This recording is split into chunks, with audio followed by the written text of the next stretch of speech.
Hey guys, I know I've been gone for the past 2 weeks and a part of me really just want to create a video right now. So this is very different from my usual well-structured videos that I have been posting recently, and me just talking to you about something that I have been wanting to talk about since I came back from San Diego on my trip about last week. If you don't know already, my name is Gabby. I'm your mom friend in real estate here in the New Jersey suburbs, and I create a lot of videos about everything real estate and moving and helping you navigate the buying and selling process. Today, I'm going to be sharing a little bit more of a personal story, but I really hope that if this is something that connects with you, if you are going through something similar to what I'm about to share right now, then I hope this video finds you, blesses you, and lets you know that your feelings are valid and it's completely okay if you don't feel at home where you currently live. Okay, so basically what I wanted to talk about is if you're someone who bought their home a couple years ago, maybe 5 years ago, pre-COVID, or maybe even in the middle of COVID, like us in 2021, and your home has appreciated in value. In the past 5 years, homes have almost doubled in price with a 2 to 3% interest rate.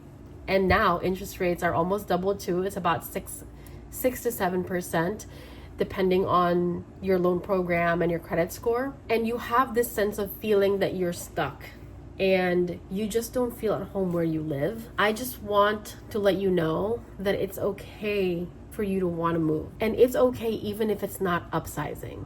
And let me talk to you more about this. So when I bought my first home, I was 27, pregnant with our baby girl. My husband and I just got married, starting a whole new life. I mean, if you're talking about like quantum leap of family and relationships, like we had a major quantum leap. I went from being completely single, chasing this career, and like loving it, loving being single, to finding my husband, figuring out pretty quickly that he's the love of my life, got engaged, got married, had the baby, bought the house. It was one after the other. And buying our first home was one of the best things we ever did.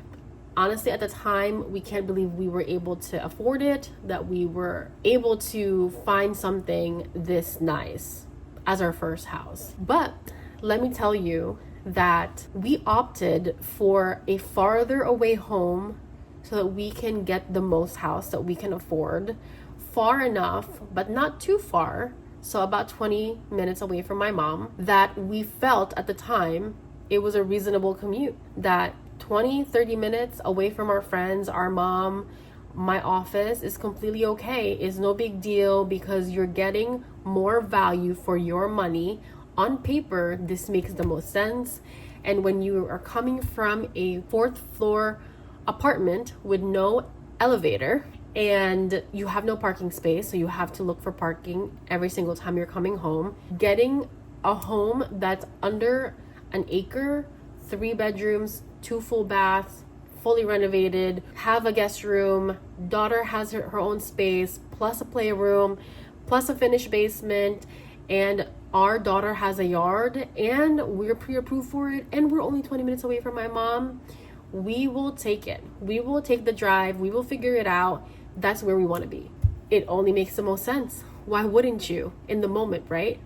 Fast forward 5 years now. It's been almost 5 years. So we actually closed on our home right after Brielle was born. So that's why we know exactly how long we've been here, because she is about 4.5 years old now, a little less than that, but she's about 4.5 years old now. So that's about how long we have lived in this house.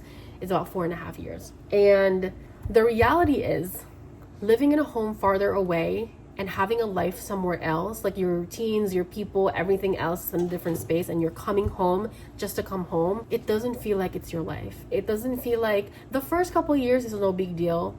That new home feel will be there. Actually, the reality hit us when we figured out where we want our daughter to go to school and where she loves going to school. That was the times when I actually had to sit in traffic during rush hour to get to her school. Even though we do live in a home in the town where the school system is great, it just doesn't make sense because I'm always over there. I'm always about 20-30 minutes away from our house.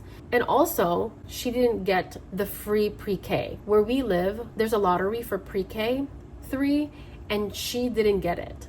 That's why we ended up having to go closer to my office for a private Catholic school.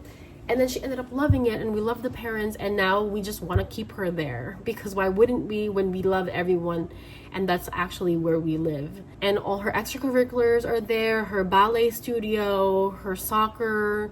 It's about 20 minutes away, 30 minutes away, depending on the town. I'm the type of person, and I don't know about you, I'm the type of person that I am my most highest self, and I tend to perform better when I'm completely aligned with who I am, where I want to be, and who I'm with. Recently, I just have been feeling this, my God, it's this weighing feeling. I just don't feel at home.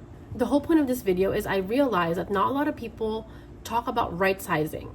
They always talk about upsizing or downsizing, and upsizing is often associated with families who need to have bigger space because their family is growing, and downsizing is often associated with families or an older couple whose kids have already left and now they want a smaller space. And I'm making this video because if you are trying to move to a place where, to begin with, it was more expensive there, but the quality of life is just a lot better there. And now on top of that, 5 years, 6 years, 4 years later, or however long you've been living there, inflation hit, where prices have doubled, interest rates have doubled, and now you feel like, honestly, would rather have a smaller house and live there than stay in this big house. That's okay. It doesn't mean that you are less successful. It doesn't mean that you are downgrading. You are upgrading your life. Living a space where you don't feel at home, where the energy is off, to go move to a place that energetically feels better for you.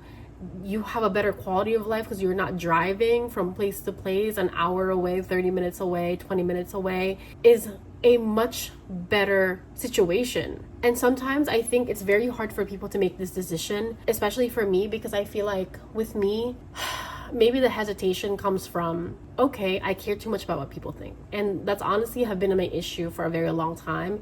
And I think that maybe the reason why I'm plateauing in my business is because I keep putting myself in this space because I believe that if I stay in this space, it's perceived as I'm more successful, when in reality, I'm not happy where I am. It all just looks great. Having all of this is great, but I'd rather actually do something else and be somewhere else that may not be perceived as quote unquote successful or quote unquote someone upgrading in life, but internally I feel better.